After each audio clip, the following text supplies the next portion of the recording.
আসসালামু আলাইকুম, সবাই কেমন আছেন? আমি আলহামদুলিল্লাহ ভালো আছি। তো আমি ফার্স্ট এই পিঠাটা বানালাম। কখনোই আমি এই পিঠাটা বানাইনি। একটু বড় হয়েছে কিন্তু অনেক সুন্দর হয়েছে। বাংলাদেশে তো আরেকটু ছোট করে বানায়। তো আমি এখানেও অনেক বড় বড় করে এই পিঠাটা বানাই। আর এই ছোট প্রথম বানালাম। আমি যখন পিঠা বানাইতেছিলাম তখনই আমি দুধ চুলায় বসিয়ে দিয়েছি। আস্তে আস্তে দুধটা অনেক টাইম জাল হয়েছে। আর এখন আমি পিঠেও দিয়ে দিয়েছি। আর আধা ঘন্টার মতো আমি এখন আবার রান্না করে নিব। যত টাইম না দুধ ঘন হয়ে আসে, দেখেন কতটা ঘন হয়েছে আর কালারটাও সুন্দর এসেছে। খেতেও কিন্তু ভীষণ মজা হয়েছিল। আর দেখেন কতটা ইয়ামি হয়েছে। আমি এখন একটু বাটিতে বেড়ে নিব কাইয়েবের জন্য। ওরা পিঠার সাথে তেমন পরিচিত না, তারপরও একটু খাইয়ে দিব। তো আমি দেখি ফার্স্টে কাইয়েবকে দিয়ে টেস্ট করাই কীরকম মজা হয়েছে।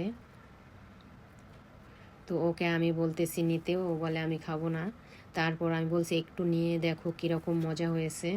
তো ও একটু নিয়েছে। ওরা মিষ্টি জিনিস তেমন পছন্দ করে না। তো আমি ওর মুখে দিয়েছি, ও নিতে চায় না, তারপরও জোর করে দিয়েছি। তো ও বলেছে মজা হয়েছে। আর এখানে আমি কিছু ফ্রুট এনেছি। এখানে কিন্তু 2 দিনের ফ্রুট আমি একসাথে করে দেখাবো। আর এই ফ্রুটগুলোর ভিতরে একটা ফ্রুট নতুন, আমি কখনো খাইনি, এর জন্য আপনাদেরকে দেখাচ্ছি।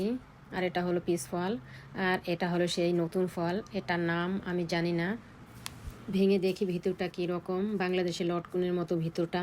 তো একটু টেস্ট করে দেখি। আমি এখনও টেস্ট করিনি কীরকম লাগে। তো ফ্রুটটা আমি খেয়েছি, একটুও ভালো লাগেনি আমার কাছে। আর ঘ্রাণটাও একদম বাজে। আর এটা হলো আর এক দিনের ফ্রুট। এখানেও একটা নতুন ফ্রুট আছে। এটা পুরানো ফ্রুট কিন্তু আমার কাছে নতুন। যখন বাংলাদেশে ছিলাম এই হাসি ফলটা আমি ভীষণ পছন্দ করতাম। তো এখন এখানে পাওয়া যায় ফ্রুটটা। আমি এনেছি এবং এই টাইমটায় এই ফ্রুটটা অনেক পাওয়া যায়। আর এটা হলো রামবুটান। এটা এখন বাংলাদেশেও পাওয়া যায়। এটা খেতেও ভীষণ মজা, লিচুর মতো। তো এখানকার হাসি ফল কিন্তু খেতে ভীষণ মজা। ভিতরে ছোট একটা বিচি থাকে আর পুরোটাই গোশ।